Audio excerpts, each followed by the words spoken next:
Uned 18. Fideo 1. Gorffennol dod.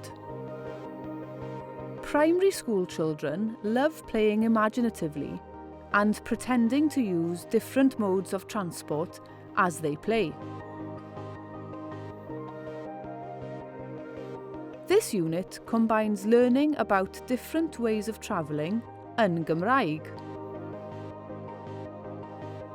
with the past tense verb dod, meaning to come yn Gymraeg.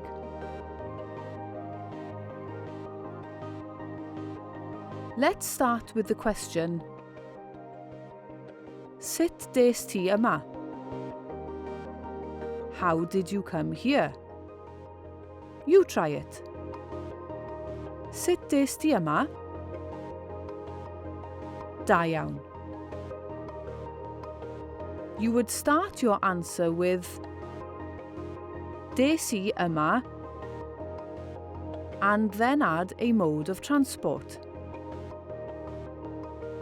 Let's give them a go. Des I yma ar y bws. I came here on the bus. Des I yma yn y car. I came here in the car. Des I yma ar y beic. I came here on the bike. Des I yma ar y trên. I came here on the train. Des I yma mewn taxi. I came here by taxi. Des I yma yng nghar mam. I came here in Mum's car.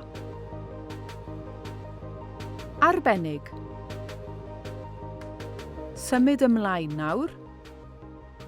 Moving on now. Beth am bawb arall? What about everyone else? We'll drop the yma in these examples, as you might not want to say that they came here every time.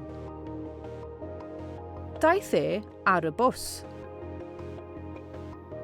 He came on the bus. Daeth hi yn y car. She came in the car. Daethon ni ar y trên. We came on the train. Daethoch chi ar y beic. You came on the bike. Daethon nhw mewn taxi. They came by taxi. Daeth y plant yng nghar mam. The children came in Mum's car. Da iawn chi bawb.